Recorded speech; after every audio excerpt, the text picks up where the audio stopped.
Assalamualaikum warahmatullahi wabarakatuh. Shalom.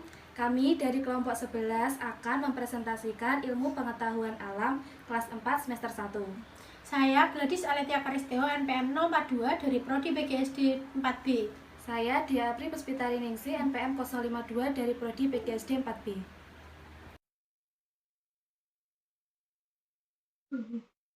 Di sini kami akan menjelaskan tentang materi ilmu pengetahuan alam kelas 4 semester 2. Yang pertama, kompetensi dasar 3.8, yaitu menjelaskan pentingnya upaya keseimbangan dan pelestarian sumber daya alam di lingkungannya. Yang kedua, materi 4.8, yaitu melakukan kegiatan upaya pelestarian sumber daya alam bersama orang-orang di lingkungan. Pertama, kita akan membahas materi 3.8. Sangat penting menjaga keseimbangan dan pelestarian sumber daya alam. Mengapa? Karena yang pertama, keberadaan alam menjadi penopang untuk kehidupan makhluk hidup lain. Yang kedua, alam menyimpan kekayaan yang disebut dengan sumber daya alam atau SDA. Sumber daya alam ada dua, yaitu yang pertama sumber daya alam hayati, yaitu sumber daya alam yang berasal dari makhluk hidup, misalnya ikan, sayur, dan sapi.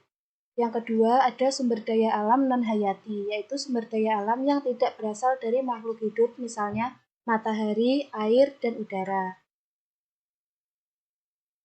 Siapa yang harus menjaga keseimbangan dan kelestarian sumber daya alam?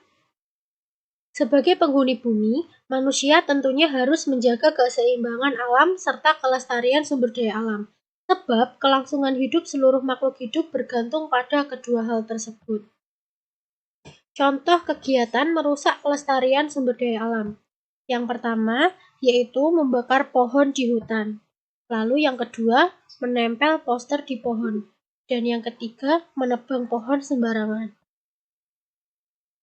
Apa akibatnya apabila kita tidak menjaga kelestarian sumber daya alam? Yang pertama, alam akan semakin rusak dan tidak sehat. Lalu, sumber daya yang ada di dalamnya juga dapat tercemar. Di masa depan, sumber daya alam akan habis. Contoh perbuatan yang merusak kelestarian alam. Di sini kita akan mengambil contoh tentang cara menangkap ikan di laut. Cara menangkap ikan di laut ada dua, yaitu yang pertama dengan cara tradisional dan selanjutnya dengan cara yang modern. Yang pertama dengan cara tradisional. Biasanya nelayan di pantai menggunakan pancing, yang kedua menggunakan jala, yang ketiga menggunakan jebakan. Lalu yang kedua dengan cara modern, yaitu dengan menggunakan yang pertama pukat harimau, lalu yang kedua menggunakan bom ikan. Kita akan menjelaskan mengenai melakukan kegiatan upaya pelestarian sumber daya alam bersama orang-orang di lingkungannya. Contoh kegiatan menjaga kelestarian sumber daya alam. Yang pertama, dengan melakukan penghijauan. Yang kedua, dengan mengajak siswa untuk selalu menjaga kebersihan sekolah. Lalu menanam tanaman, menyiram tanaman, memupuk tanaman.